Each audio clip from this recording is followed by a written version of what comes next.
Hello everyone. In this lesson and in this series of lessons we are going to introduce you to computer programming through C. C is a computer programming language. These lessons are meant for someone with very little or no prior experience in programming. We are going to keep our assumptions really low. We will start with the basics and carry everyone along. Okay, so let's get started. Unlike most other machines that can perform a finite set of predefined tasks, a computer is a general purpose machine that can perform any computational task. All you need to do is you need to give it a program, which is nothing but a set of instructions to perform a task. A computer is nothing in itself without programs. All the tasks are performed through programs. A modern day computer would have hundreds and thousands of programs in it. There are programs that manage the hardware resources of the computer. We call such programs system programs. And then there are programs that perform your favorite tasks. We call them application programs, like a web browser that you use to browse the internet, or a text editor that you use to create a document. And if any of these programs cannot perform the task that you want to perform, you can write your own program. And that's what we are going to learn in this series of lessons: writing and executing your own program. As we saw, a program is a set or sequence of instructions that you would give to the computer, and the computer would execute those instructions. Now, in what language can I give these instructions to the computer? Can I give these instructions in a natural language, like English? You must have heard that a computer understands binary. Binary is the language of computers. Binary is a number system that has only two digits, 0 and 1. The number system that we use has 10 digits from 0 to 9, and we call it decimal number system. So why does computer understand binary? Or rather, why are computers designed to understand binary? And the reason is, binary is really easy to simulate in actual physical design of things, in real hardware. Computer is an electrical device, and it's really easy to create the logic of 0 and 1 in an electrical circuit. For example, if current is flowing through some wire, we can say that it's a 1, and if current is not flowing, we can say that it's a 0. If there is some potential difference across a capacitor, we can say that it's a 1, and if there is no potential difference, we can say that it's a 0. In general, 1 can correspond to something that exists, and 0 can correspond to something that does not exist. 1 can correspond to some condition being true, and 0 can correspond to that condition being false. At lowest level in a computer, any communication has to happen in binary, or any data has to be stored in binary. You can use a bunch of wires together to communicate or signal something, or you can use a bunch of capacitors together to store some data. In actual physical design, there may be other ways to communicate or store some information, but logically it has to be binary, a bunch of ones and zeros put together. If we use only one wire or one capacitor, we can signal or store only two possible values, 0 and 1. But let's say if we use two wires or capacitors together, we can signal or store 4 possible combinations or 4 possible values in binary: 0 0 0 1 1 0 and 1 1. A binary digit is also called a bit. If you have only one bit, you can have 2 possible values, and if you have 2 bits, you can have 4 possible values. Each bit can either be 0 or 1. 1 is also called set bit, and 0 is also called unset bit. If we have 3 bits, let's say each cell that I have drawn here in this figure is a bit position, then at each position we have 2 choices. We can either have a 0 or a 1, and corresponding to these choices we'll have 2 choices for the next position, and corresponding to a combination of these 2 positions we will have 2 choices for the next position. So if we have 3 bits, we can have 8 possible binary values. These are the 8 possible values with 3 bits. In decimal, this is 0, this is 1, this is 2, and so on. In general, if we have n bits, we can have 2 to the power n possible permutations and combinations of zeros and ones. We can have values from 0 till 2 to the power n minus 1. For n equal 3, we can have values from 0 to 7. For n equal 4, we can have values from 0 till 15, and we can go on. For more on binary number system and things like how to convert a number from binary to decimal and vice versa, you can check the description of this video for some lessons. Now coming back to how computer would understand and execute instructions. Core part of the computer that executes all the instructions is called the Central Processing Unit, or CPU. Sometimes we simply call it the processor. And it's not the big case or box of your desktop computer. It's often misunderstood like that. A modern day CPU is a very small integrated circuit that would look something like this. Intel is one of the companies that makes CPUs. So CPU is the guy who has to execute your instructions. Now each instruction to the CPU has to be a pattern of bits, a pattern of ones and zeros. But an instruction cannot be any random pattern of bits. It has to be in a certain format so that the CPU is able to decode and execute it. A set of specifications are laid out for a CPU, and your instructions must follow the specifications. For example, specification can be that any instruction to perform an arithmetical or logical operation must be in 20 bits. Let's say the cells in the figure that I have drawn here are bit positions in a binary number. Now specification can be, and this is just an example, that out of these 20 bits, first 4 bits or leftmost 4 bits must be a binary code for the operation that you want to perform. We typically write shortcut opcode for operation code, and operation codes will also be specified. Let's say operation code for add in 4 bits is 0001. Let's say operation code for subtraction is 0010, and there can be other operations like comparison. Let's say comparison is 0101. So if we want to have an instruction to add two numbers, these 4 bits must be 0001.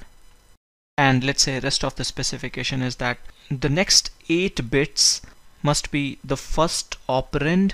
The numbers upon which you perform operations are called operands. The next 8 bits can be the second operand. Let's say you want instruction to add numbers 4 and 5. Then 4 in binary is 100. Rest of these bits will be 0. And 5 in binary is 101. Rest of these bits will be zeros. Leading zeros will not mean anything. So what you have here in 20 bits is an instruction to add numbers 4 and 5 according to an example specification that I have picked. So here is the deal. This is the language that the machine actually understands and executes instructions in binary as per some laid out specifications. The bits in instruction map to some physical design in circuit, and we do not need to go into those details. Such an instruction in binary is often called machine language instruction. Machine language because it can be interpreted and executed by the machine, or more specifically the CPU. Two CPUs can have entirely different architectures and entirely different specifications for instructions. So machine language instruction for one CPU architecture may not work for another CPU architecture. There was a time when programs were literally written in machine language. It was a very tedious and error-prone process. Think about it. You would constantly have to look at the specifications for binary codes for various operations and commands. The program will not be human readable. You will not be able to figure out the logic by just looking at a program. Some improvement came with development of assembly language. In assembly language, we can have a more human readable representation of a machine language instruction. For example, if this is the machine language instruction with one opcode and 2 operands, then in assembly language the same instruction can be written in a more readable form. We can write some keywords for opcode, Say for example, if this is opcode for addition, we can write add, and then we can write the operands as well as constants in decimal. Operand 1 is 4 and operand 2 is 5. One can write an instruction like this in assembly language. The improvement that you're getting is, instead of writing operation codes and commands in binary, you are writing some keywords which will make some sense. Instead of writing 0001 for addition, we are writing add keyword. And instead of writing constants in binary numbers, we are writing constants in decimal. But wait a minute, didn't I say that CPU that has to execute all the instructions will understand only machine language instructions? This guy is shouting it out loud here that I can execute only machine language instructions. So how can we write program in assembly language or whatever we are talking here? Well, you can write your logic in assembly language, and then you can pass the assembly language instructions to a program named assembler, and this assembler will generate machine language instructions corresponding to the assembly language instructions. So basically someone wrote a program named assembler, and with assembler programmers could write a little more readable instructions in assembly language. But there was a problem with assembly language. Assembly language is strongly mapped to machine language. It's just that some binary codes in machine language become keywords in assembly language. So just like machine language, assembly language instructions will also vary from one CPU architecture to another. So if you would try to port your assembly language code from one architecture to another, the same program may not run. You may have to rewrite your program according to a new set of specifications. So both assembly and machine language are specific to architecture of machine. Such languages, the instructions in which depend upon the architecture of machine, or more specifically the architecture of CPU, have been called low-level languages. There was need for programming languages that would not be specific to architecture of machine. Such programming languages were called high-level languages. A high-level language is supposed to have more elements of natural language, and it's supposed to make the life of a programmer a lot more easier, because he will not have to care about all the detailed low-level specifications of the machine. And now let's talk about high-level languages. High-level languages give you abstraction from machine architecture. So many high-level languages have been developed till date. I would name some of them. We have C. Finally, I took the name of C after so long. We have C++, we have Java, we have Python, and a couple of old ones like Fortran, Basic, and the list goes on. Fortran was the first high-level language developed by IBM. Now, even with high-level languages, we cannot skip the basic rule that finally the instructions that will be executed have to be in machine language. There are two possible execution models for high-level languages. Some languages are called compiled languages. For these languages, we would have a program that we would call compiler. Compiler will be different for different languages. It will also be different for different machine architectures. Compiler will take your program written in a high-level language. We typically say that it takes your source code written in a high-level language and generates machine code, set of instructions that can be executed directly by the CPU. C is example of a compiled language. How it typically works is that to the compiler you would give a file or a group of files containing your program in high-level language. Let's say app.c is the file that will contain your program in C. The compiler will generate another file that will be executable on the machine. Let's say it will create something like app.exe. Exe files are executable files on Windows machine. The process of generating executable files from source code written in high-level languages is called compilation. Basically, compiler performs compilation. There is another execution model for high-level languages. Some languages are called interpreted languages. For interpreted languages, we need to use programs that we call interpreters. Unlike compilers, interpreters do not generate executable codes that can be executed separately. An interpreter takes source code in a high-level language, analyzes it, and runs it within itself.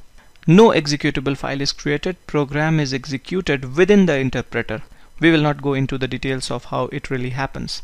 Python is an interpreted language. Theoretically, any language can be compiled or interpreted, but practically languages fall into one of these categories. Either they are compiled or interpreted. So there are so many high-level languages, and we are saying that we will learn programming through C. First of all, why there are so many languages and which language is good? Actually, there is no good or bad language. Some languages were written to overcome the limitations in previous languages. Some languages were written to make a certain set of tasks easier. But as such, basic constructs and primitives are same in most languages. And what you can do in one language can be done in another language. There would be very few exceptions. If someone knows one of the programming languages really well, it will be very easy for him to pick on another programming language. And now let's talk about C. C was developed around year 1970 by a great computer scientist named Dennis Ritchie. Dennis Ritchie is also the creator of Unix operating system. In fact, Unix operating system was written in C. C is a high-level language and it needs compilation. C is still a very famous programming language, and most of the other famous programming languages like C++, Java or C# derive their basic structure, derive their basic constructs from C. So if you know the syntax of C, it's really easy to onboard these other languages, at least for the basics. And C gives you a lot of low-level control on machine. Some people say that C is somewhere in between a low-level language and high-level language. So working with C will give you a lot of insight into computer architecture, and I think it's good for a computer science engineer. So we should be clear, in this series of lessons we are going to learn programming through C. To learn any language we should learn some vocabulary, some grammar. Basically we should have some set of rules, some syntax, some semantics. Of course the rules for a programming language will be much more stricter than rules for a natural language. A programming language cannot be ambiguous like natural language. We will get started with all of these things in our next lesson.